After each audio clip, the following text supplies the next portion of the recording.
नमस्ते। मैं डॉक्टर ममता सचान, राजकीय होम्योपैथिक चिकित्सालय रसूलपुर सदात लखनऊ में कार्यरत हूँ। मैं आयु संवाद के अंतर्गत डेंगू फीवर में आपको कुछ बताना चाहती हूँ। कोरोना के साथ साथ डेंगू फीवर भी तेज़ी से बढ़ रहा है।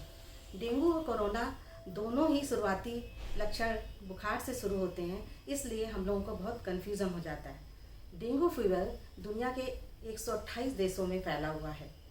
डेंगू से आज तक कोई भी देश पूरी तरह मुक्त नहीं हो पाया है। भारत में डेंगू फीवर जुलाई से अक्टूबर माह में बहुत मात्रा में पाया जाता है। डेंगू फीवर है क्या? डेंगू फीवर एक वायरस के कारण होता है। इसके भी कई स्ट्रेन होते हैं, 1, 2, 3, 4 सीरोटाइप।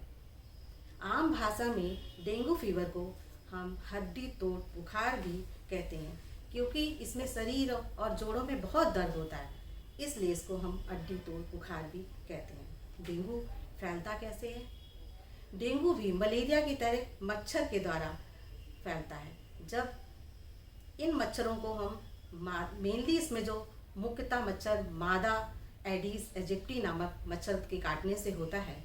यह मच्छर साफ पानी में, स्थिर पानी में पनपता है और ये दिन में काटता है। डेंगू बुखार से पीड़ित रोगी के रक्त में डेंगू वायरस काफ़ी मात्रा में होता है। जब कोई भी मादा एडिस इजिप्टी मच्छर किसी डेंगू फीवर से ग्रसित रोगी को काटती है तो उसके खून में वो वायरस आ जाता है और फिर वो वायरस मच्छर के शरीर में काफ़ी दिनों तक विकसित होने के बाद वो जब किसी स्वस्थ व्यक्ति को वह मच्छर काटता है तो उसके शरीर में को संक्रमित कर देता है। यह संक्रमण 3 से 5 दिन के अंदर होता है और इसका संक्रमण काल 3 से 10 दिन भी हो जाता है। Types of dengue. डेंगू कई प्रकार का होता है। एक तो क्लासिकल डेंगू फीवर, दूसरा डेंगू हेमोरेजिक फीवर, तीसरा डेंगू शॉक सिंड्रोम। डेंगू के लक्षण क्या होते हैं?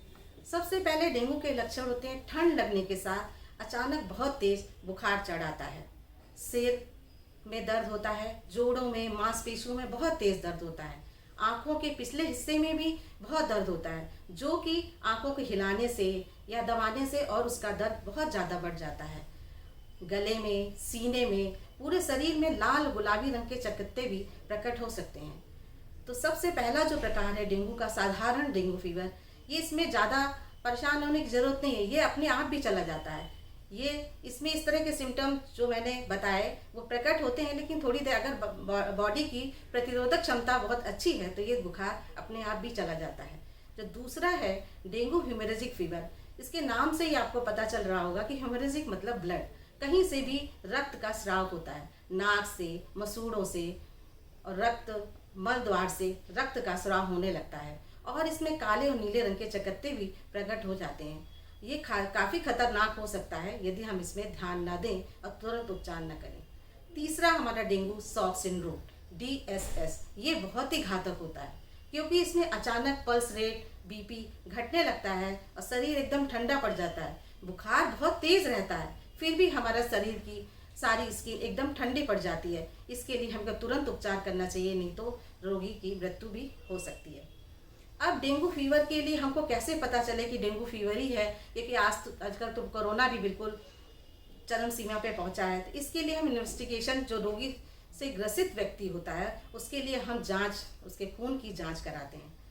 तो सबसे पहले उसमें हमको उसके ब्लड में एंटीजन IgM, IgG और protein NS1, non structural protein कहते हैं, उसकी जांच करानी चाहिए। अगर हमारा NS1 पॉजिटिव है तो इसका मतलब है कि हमारे अंदर डेंगू का वायरस है, लेकिन ये ज़रूरी नहीं है कि हमको डेंगू ही हुआ है।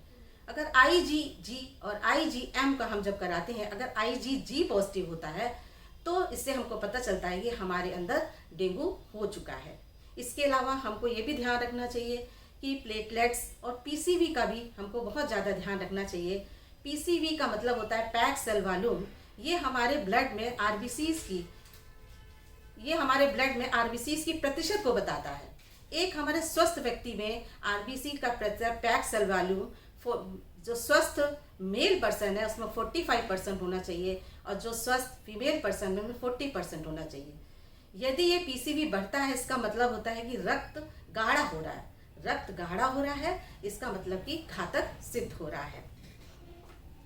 अब इसका बचाव करने के लिए सबसे पहले तो ये है कि हम अगर दो तरह से इसका बचाव कर सकते हैं। एक तो मच्छर को पैदा होने से हम रोकें और दूसरा है कि मच्छर हमको काट ना पाए।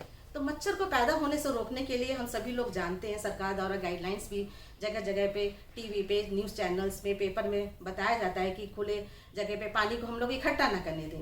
बाथरूम में बाल्टी वगैरह को हम खुला ना रखें, ढक के रखें। पानी को छोटे छोटे गमलों वगैरह में ना रखने दें। टायर वगैरह भर जाते हैं उनके पलट दें पानी को समय पे जाके। क्लोरो और ब्लीचिंग पाउडर है, मट्टी का तेल समय समय पर छिड़कते हैं जिससे कि हम मच्छरों के ब्रीडिंग को रोक सकते हैं। क्योंकि चूंकि मच्छर दिन में काटता है इसलिए हमको बहुत ज़्यादा ध्यान रखना पड़ेगा। दूसरी बात यह है कि मच्छर को खुद को बचाएं। जैसे हम कहीं आउट स्कर्ट में जा रहे हैं तो मेनली बच्चों को फुल आस्तीन के कपड़े पहनाएं, मोजे जूते वगैरह पहनाएं। घर पे भी छोटे बच्चे सोते हैं दिन में, उन्हें मच्छरदानी वगैरह लगाएं। कॉयल या मॉस्किटो रिपेलेंट वगैरह का हम लोग यूज़ कर सकते हैं।